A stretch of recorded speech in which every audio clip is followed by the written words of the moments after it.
नंतर विचार त्याचा हिशोब तो दादांकडे माझा शिल्लक घेतो नंतर बघून. पण आता महायुतीमध्ये तुम्हाला घेण्याचा प्रयत्न होतोय, भविष्यात जर असंच चाललं तर तुम्ही वेगळा निर्णय घेणार का? मी शिंदे आलोय आणि शिंदे साहेबांनी ज्या पद्धतीनं माझ्यावर प्रेम केलं, बघा राजकारणामध्ये प्रेम करणारा माणूस पाहिजे आणि पाठीवर हात टाकणारा माणूस पाहिजे, ते शिंदे साहेबांच्या रूपात मला दिसलेलं आहे.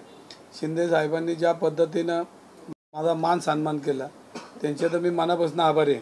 आणि कालही त्यांनी मला माझी भूमिका ही होती की गुन्हेगारी मिटली पाहिजे. त्यांनी सांगितलं की पुण्यात गुन्हेगारींना क्षमा नाही आणि भविष्यामध्ये ते म्हटले मी याच्यात लक्ष घालणार आहे. पुण्यातली दादागिरी आपल्याला थांबवायलाच लागेल, कारण हे त्यांचं एक वाक्य सूचक होतं की इथल्या माया बहिणी सुरक्षित राहिल्या पाहिजे, त्यांचे कुंकू या गुन्हेगार लोक पुसले जातात, हे थांबवण्याचं काम शिवसेनेला करावं लागेल. आणि हे काल ते बोललेले आहेत, त्यामुळे मला त्यांचा आहे त्याच्यापेक्षा जास्त अभिमान आहे.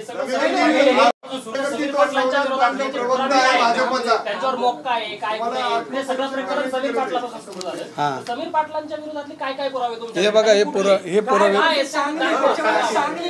पुण्यातले काय पुरावे, तुम्ही सांगलीचा विषय इथं मांडताय, पुण्यातले काय पुरावे तुम्हाला आज एका दिवसात संपवायचं का कायम काम चालू ठेवायचं. आता ह्याच्यामध्ये सुरुवात झाली,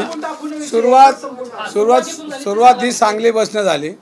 आता मला कोथरूड पोलीस स्टेशनमध्ये मी देशमाने म्हणून कोण पी आहे त्यांची भेट मागतो, ते मला फोनवर काय भेटत नाही.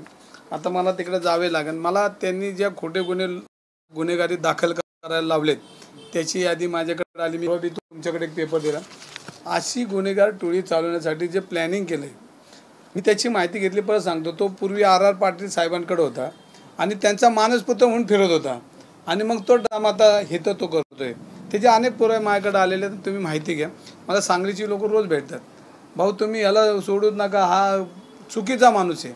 आणि नंतर मी म्हणलं की कोण समीर पाटील, तर मला लक्षात आलं की तो माझ्यावर मोका करतोय आणि माझे गुन्हे कसे दाखल करायचे हो दादांच्या मार्फत आता तिथं तो पोलीस खात्यात चालू आहे माझ्या, तर माझं काय हरकत नाही.